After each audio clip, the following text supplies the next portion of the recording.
Hello guys, welcome back to Loggery. I hope all of you are doing great, all of you are fine and safe. तो CUT PG LLB जो कि COQP 11 CUT PG का जो course जो 3 years LLB के लिए entrance exam है जो CUT PG के थ्रू होता है जिसका कोड COQP 11 है. मुझे पता है मैंने इधर उधर बोल दिया है, but yes this is the exam for Delhi university 3 years law course and Banaras Hindu university 3 years law course. ठीक है, तो अब हम करेंगे क्वेश्चन पेपर एनालिसिस. मैंने इन शॉर्ट कर दिया था, ये इन डेप्थ है. ठीक है ना. अब इसमें हमें मतलब क्या फ़ायदा होने वाला है. देखिए, अगर आप 2026 2027 के लिए प्रिपेयर कर रहे हैं, उसके बाद भी किसी एग्ज़ाम के लिए प्रिपेयर करें, तो यहाँ पर हमें लर्निंग्स पता चलेंगी कि क्या चीज़ें हैं जो हमें करनी चाहिए ताकि हमारे अच्छा स्कोर आ सके एग्ज़ाम में. इंपॉर्टेंट टॉपिक्स कौन से बनते हैं ताकि ये आप पहले कर लें, सबसे पहले इंपॉर्टेंट टॉपिक्स कर लें अच्छे से. ठीक है ना. एंड कंप्लीट स्ट्रैटेजी हम डिस्कस करने वाले हैं. अगर आप इस चैनल पे पहली बार आए हैं जिसका नाम लॉगरी है, यहाँ पर हम आपको पूरे साल शेड्यूल्स प्रोवाइड करते हैं कि कैसे आपको प्रिपेयर करना है for this exam. Tips and tricks देते हैं, मॉक टेस्ट प्रोवाइड करते हैं, करंट अफेयर्स लेक्चर्स प्रोवाइड करते हैं, और भी बहुत सारी चीज़ें होती हैं. तो yes, do subscribe to our channel and do follow us on our website loggery.in. वहाँ पर आप रजिस्टर भी कर सकते हैं फॉर 3 years अपडेट्स. ठीक है ना. 3 years लॉ एंट्रेंस एग्जाम के अगर आपको अपडेट्स चाहिए तो लिंक डिस्क्रिप्शन बॉक्स में मिल जाएगा, वहाँ पे आप रजिस्टर करिए. हम आपको डिस्टर्ब नहीं करेंगे, मतलब ऐसे फालतू की ईमेल्स नहीं जाएंगी, रादर हम बिल्कुल ही जो पते की ईमेल्स होती हैं वही आपको मिलती हैं. ठीक है. टेलीग्राम पे फॉलो कर लीजिए, जो भी यूट्यूब पे अपडेट होगा वो वहाँ पर हम आपको बता देते हैं. इंस्टाग्राम पे भी हम अपडेट्स देते हैं, वहाँ पर आप DM करके मेरे साथ बात भी कर सकते हो, डाउट्स पूछ सकते हो. राइट. CUT PG की कंप्लीट प्लेलिस्ट आपको मैं इस वीडियो के एंड में दे दूंगी, जिसमें सिलेबस है कि क्या पढ़ना है, कहाँ से पढ़ना है, बुक्स के बारे में डिस्कस किया हुआ है, स्ट्रैटेजी क्या लगानी है, पूरा प्लानिंग जो है वहाँ पर प्रोवाइड किया जाता है. तो वो ज़रूर देखना, आपको 100% वो बहुत हेल्प करेगा. अगर आपको हमारे रिव्यूज़ पढ़ने हैं तो आप इंस्टाग्राम पे जाइए, वहाँ पे सारे रिव्यूज़ मैंने प्रोवाइड करे हुए हैं जो बच्चों ने दिए हमें. इंग्लिश 13 क्वेश्चंस आए थे इंग्लिश के. देखिए, इस एग्जाम में 75 क्वेश्चंस हैं. ठीक है ना. ठीक है, तो हर टॉपिक इंपॉर्टेंट है. 75 क्वेश्चंस है सिर्फ. 1 question is equal to 4 marks. तो आपने ये नहीं देखना कि इस टॉपिक में से एक क्वेश्चन आया, आपने ये देखना है ये टॉपिक 4 नंबर का है. 2 क्वेश्चन आए, ये टॉपिक 8 नंबर का है. ठीक है, तो बहुत ही ईजी टेंसेस आए, टेंसेस प्रीपोजिशंस. अगर किसी ने रूल्स बहुत अच्छे से किए हुए थे, फिलअप्स की प्रैक्टिस करी थी, ठीक है, एरर स्पॉटिंग एरर्स की प्रैक्टिस करी थी ग्रामर के ऊपर बेस, तो बहुत आसानी से वो पेपर सॉल्व कर सकते थे. ठीक है ना. रीअरेंजमेंट सेंटेंसेस की प्रैक्टिस करी हुई थी, स्पीड पे काम किया हुआ था, बड़े आसानी से हो जाते. स्पॉटिंग एरर्स आए थे, सेंटेंस कंप्लीशन इजी वाले, वन वर्ड सब्स्टिट्यूशन, एनोनिम, एंटोनिम और ईडियम्स. देखिए, वन वर्ड एंटोनिम एनोनिम अगर न्यूज़पेपर अच्छे से फॉलो कर रहे हो तो वहां से भी निकल जाएंगे. अगर लिस्ट में से याद कर रहे हो ये one word substitution, anonym, antonyms, idioms, सब भी हो जाएगा. तो आप इसके लिए नीतू मैम की बुक, SP बख्शी, इन दोनों में से कोई भी एक बुक ले सकते हैं और इसमें से अपनी पढ़ाई चालू कर सकते हैं. देखिए, इट इज़ वेरी इंपॉर्टेंट कि आप कंप्लीट सिलेबस वाली वीडियोस के बाद ज़रूर देखें, क्योंकि ये जो है 2025 के टॉपिक्स हैं. हमें 24 23 उससे पहले के टॉपिक्स भी ध्यान रखना है. एंड मोर ओवर NTA हमें एक प्रॉपर सिलेबस भी प्रोवाइड करता है, हमें उसको भी ध्यान रखना है. राइट. तो 2025 में ये टॉपिक्स आए थे, बट हमें कवर सारे टॉपिक्स करके जाने चाहिए. हाँ, ये हो सकता है कि आप पहले प्रायोरिटी टेंसेस प्रीपोजिशंस को दो, आप पहले priority one word substitutions, anonym, antonyms को और ईडियम्स को दो, क्योंकि वो 2025 में आए हैं. राइट. उसके बाद दूसरे टॉपिक्स करो. Right. Profit and loss, mensuration में से 2 क्वेश्चंस आए थे.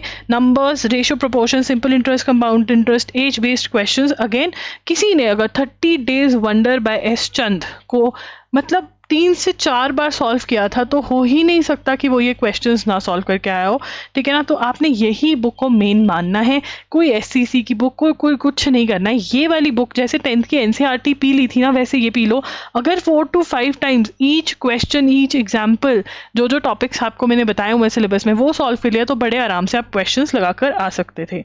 कंप्यूटर्स, 7 क्वेश्चंस कंप्यूटर्स में से आए थे, जिसमें से फोकस शॉर्टकट्स पे था. MS वर्ड में से 2 से 3 क्वेश्चंस थे, फुल फॉर्म्स पे फोकस था. ठीक है ना. तो अगेन इसके लिए अरिहंत की बुक आती है. ओनली MCQs नहीं लेनी, सबसे पहले थ्योरी प्लस MCQ, जो अरिहंत की थ्योरी भी है जिसमें और MCQs भी है, वो लेनी है.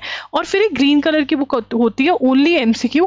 ये सेकेंड लेवल है, लेवल 2 है बुक का. ये पहले लेवल 1 करेंगे और फिर लेवल 2 करेंगे. अब लेवल 1 और 2 क्यों करना है? देखिए, 2023 में 11 रन के क्वेश्चंस आए थे. और 2025 में भी, बट 2024 में लेवल 2 के क्वेश्चंस आए थे, तो हमें दोनों लेवल्स करने हैं क्योंकि 7 क्वेश्चन, 7 into 4 वेरी इंपॉर्टेंट। ठीक है, उसके बाद स्टैटिक जीके में से 8 क्वेश्चंस आए थे जिसमें Indian constitution was the king. अब बहुत सारे लोग 2024 का पेपर देखेंगे, कहेंगे इंडियन कॉन्स्टिट्यूशन तो बड़ी कम आई थी, तो छोड़ दो इसको। देखिए CUT PG 3 years LLB COQP 11 का एक ही फॉर्मूला है कि जो सिलेबस में टॉपिक है उसको आपने ये सोच के चलना है कि यार इसमें से 75 क्वेश्चंस आएंगे। ठीक है, आप हर टॉपिक को इंपॉर्टेंट मान के चलिए, तभी आप जो 200 प्लस का स्कोर है जो रिक्वायर्ड है अगर आपको दिल्ली यूनिवर्सिटी में एडमिशन चाहिए, BHU में चाहिए, वो तभी आप अचीव कर पाएंगे। और बच्चे अचीव करते हैं। देखिए, जिन बच्चों की एडमिशन नहीं हो पाती है वो क्यों नहीं हो पाती है, वो या तो मैथ्स छोड़ के गए होंगे, ठीक है ना, या फिर उन्होंने करंट अफेयर्स नहीं अच्छे से पढ़ा होगा, उन्होंने कोई सब्जेक्ट तो था जिसको नहीं इज्जत दी, तो पेपर में उसको इज्जत नहीं मिली।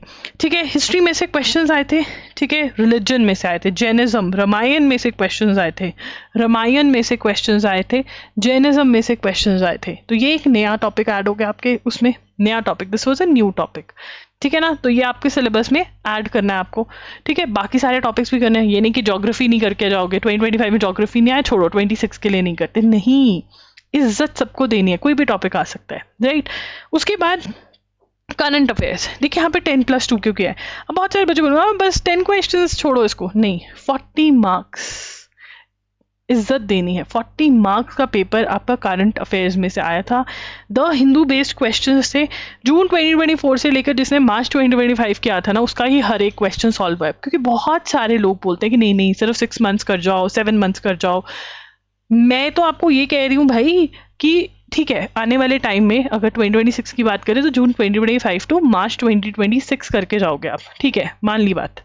बट अंडरस्टैंडिंग के लिए मैं तो कहूँगी जैन टू मई 2025 भी कर जाओ। मतलब नोट्स मत बनाओ इसके, याद मत करो इसको, पर अंडरस्टैंडिंग के लिए, क्योंकि करंट अफेयर्स की अंडरस्टैंडिंग ही आपकी क्रिटिकल में काम आ रही है। अब आपको क्रिटिकल के 2 क्वेश्चन के लिए हम आपकी करंट अफेयर्स पढ़ ले, है ना, क्रिटिकल के क्वेश्चंस 8 भी हो सकते हैं, 10 भी हो सकते हैं, और होते हैं। Critical reasoning, cause and effect, assumptions, arguments आपको समझ ही तब आते हैं जब करंट अफेयर्स समझ में आती है, नहीं तो नहीं होते हैं। आपकी अंडरस्टैंडिंग ब्रॉडर तभी होगी, ठीक है ना। तो देखो जून 2025 टू मार्च 2026 तो अच्छे से रटकर जाना ही है, जिसके आपके पास नोट्स भी होने चाहिए, जिसके आपके पास अंडरस्टैंडिंग भी होनी चाहिए, सब चीज़ें होनी चाहिए। इसके लिए आप चाहे एजुगिरी यूट्यूब चैनल फॉलो करें, जहाँ 6 PM पे हर रोज़ द हिंदू एनालिसिस होता है, और या फिर loggery.in पे जो वीडियो लेक्चर्स ₹300 के अवेलेबल होते हैं मंथली, वो फॉलो करिए। रिव्यूज़ बहुत अच्छे आए हैं, दोनों कर सकते हैं, बहुत ही बढ़िया कि एजुगिरी का लेक्चर भी लगा लिया, loggery.in के पेड लेक्चर भी, इससे बढ़िया नहीं हो सकता। साथ में MCQ सॉल्व कर लिया मंथली, मेहनत करनी पड़ेगी। 1 liners are of no help, magazines नहीं हेल्प करती। क्यों नहीं हेल्प करती? मैगजीन कोई समझाने वाला नहीं है, ना ही आप उस पर मेहनत करते हो समझने के लिए। तो इसीलिए या तो एजुगिरी को फॉलो करो या फिर loggery.in के मंथली लेक्चर्स चुपचाप ले लो। आप लोग 300 के, बेटा जब मोमो खाने जाते हो, जब पिज्ज़ा वगैरह खाने जाते हो, तब तो तुम नहीं पूछते भैया इतने के। These are actually worth it. Insta पे रिव्यूज़ देख लेना। क्रिटिकल रीजनिंग में से आर्ग्यूमेंट्स और कॉज एंड इफेक्ट आए थे। जिस बच्चे ने करंट अफेयर्स अच्छे से कर रखे थे प्लस MK पांडे में से कॉन्सेप्ट समझा हुआ था, वो हो ही नहीं सकता कि ये गलत करके आया। तो MK Pandey is for critical reasoning and current affairs पढ़ने जरूरी है। Logical, blood relation, syllogisms, clocks and calendars, number ranking, sequence, direction sense test, coding decoding, number of triangles, puzzle test. ठीक है, आपने RS अग्रवाल, मैं कहती हूँ अगर आपने अच्छी प्रैक्टिस करनी है आप दोनों बुक सॉल्व करो ना, RS अग्रवाल भी और अरिहंत की जो लॉजिकल रीजनिंग की बुक आती है, दोनों बुक्स लगाओ, दोनों बुक्स का एक एक एग्जाम्पल, एक एक क्वेश्चन पी जाओ। ठीक है, जो 2025 में है obviously it is important, but करना हमें वो भी है जो उन्होंने हमें लिस्ट में दिया हुआ है, जो 2024 में आया, 23 में आया, 22 में आया। तो इसीलिए जो कंप्लीट सिलेबस वीडियो है that is very important. Books वाली वीडियो जो है that is very important. Syllabus की जो अपडेटेड वीडियो है उसका लिंक मैं आपको दे दूंगी, अभी स्क्रीन पर दिख रहा होगा, वहां से देख लीजिए। स्ट्रैटेजी वीडियो कि भैया how to prepare for this exam, कहाँ से स्टार्ट करना है, उसका भी आपको प्लेलिस्ट में मिल जाएगी, वो वीडियो देख लेना। फ्रेश शेड्यूल चाहिए कि दीदी आज से पढ़ना स्टार्ट करना है, शेड्यूल दे दो। तो कमेंट्स में आप बोल सकते हैं। कोई आपको डाउट है तो आप इंस्टाग्राम पे डीएम कर सकते हैं, कमेंट्स में मुझे बता सकते हैं। इंस्टाग्राम का डीएम का बिल्कुल जवाब दिया जाता है, आई एम लॉगरी के नाम से मैं वहाँ पर अवेलेबल हूँ। एंड येस, रजिस्टर करिए फॉर अपडेट्स, रजिस्टर, ठीक है। Link is in the description box. Thank you for watching the video. Bye bye and take care. आपका मेन एम क्या है ये ज़रूर बताना in the comments. Bye bye and take care.